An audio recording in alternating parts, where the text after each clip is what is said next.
त्यांच्या तोंडावर चपराक, पुन्हा कुणी हिंमत करू नये. मालेगाव बॉम्बस्फोट निकाल येताच नितेश राणेंचा घणाघात. मालेगावमध्ये झालेल्या बॉम्बस्फोटाच्या प्रकरणात 17 वर्षांनंतर राष्ट्रीय तपास यंत्रणा न्यायालयाने एक धक्कादायक निकाल दिलेला आहे. 7ही आरोपींना पुराव्याच्या अभावामुळे निर्दोष मुक्त करण्यात आलेला आहे. यावर भाजप नेते मंत्री नितेश राणे यांनी आपली प्रतिक्रिया दिली आहे. मालेगावच्या प्रकरणातून समाजाची बदनामी करण्याचा प्रयत्न होता, त्यांच्या तोंडावर त्यांना चपराक मिळाली आहे. त्यामुळे यापुढे हिंदू समाजाची बदनामी करण्याची हिंमत कुणी करू नये असं म्हणत भाजप नेते मंत्री नितेश राणे यांनी विरोधकांना थेट इशारा दिला. एवढंच नव्हे तर एकच विषय सिद्ध होतोय, आतंकवादाचा रंग आणि जिहादचा रंग हा हिरवाच आहे. काँग्रेसच्या काळात हिंदुत्ववादी कार्यकर्त्यांवर खोट्या केस करण्यात आले, त्यांना अडकवण्यात आलं. हिंदुत्ववादी विचारसरणीचे राज्य आणि केंद्र सरकार असताना शक्य नाही. आमच्या हिंदू राष्ट्रामध्ये आमचा हिंदू सुरक्षित आहे हे पुन्हा सिद्ध झालंय असं म्हणत टीका करणाऱ्या विरोधकांना नितेश राणेंनी फटकारलंय. विरोधकांच्या टीकेवर बोलताना पुढे राणे असेही म्हणालेत की खरं तर या लोकांनी हिंदू समाजाची माफी मागितली पाहिजे. यांनी मंदिरात जाऊन हिंदू समाजाची माफी मागावी. पुरावे यांच्या विरोधात चुकीच्या पद्धतीनं सादर करण्यात आले, ते कोर्टात कोणतेही पुरावे सिद्ध करू शकलेले नाही. परत एकदा आम्ही जे वारंवार एक हिंदुत्ववादी कार्यकर्ते म्हणून आम्ही स्पष्ट बोलतो की हिंदू कधीच आतंकवादी होऊ शकत नाही, आणि तेच परत एकदा आजच्या निकालामध्ये सरळ स्पष्ट झालेलं आहे.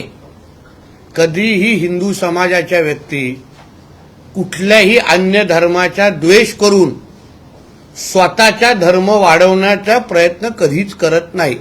असे कुठलेच उदाहरण तुम्हाला कुठल्याही जगाच्या पाठीवर भेटणार नाही, आणि त्याच्यावरच शिक्कामोर्तब झालेला आहे.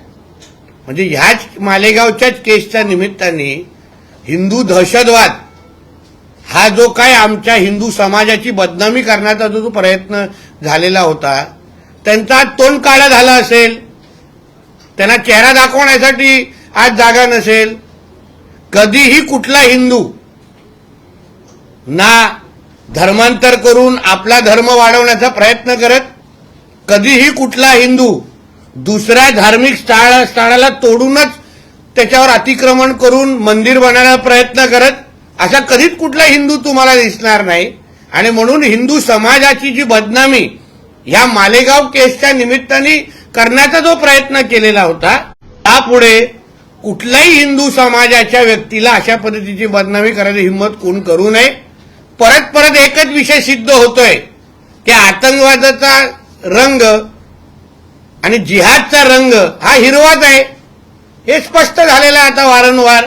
आणि हिंदूंच्या समाजाच्या बद्दल हिंदुत्ववादी कार्यकर्त्यांना काँग्रेसच्या कालावधीमध्ये, मग ते महाविकास आघाडी असो किंवा अगोदरच्या युपीएचं सरकार असो, तेव्हा हिंदू समाजाच्या कार्यकर्त्यांवर ज्या खोट्या केसेस टाकल्या गेल्या, त्यांना अडकवण्याचा जो प्रयत्न झाला, ते या हिंदुत्ववादी विचाराचं आमचं केंद्र आणि राज्य सरकार असताना शक्य नाही.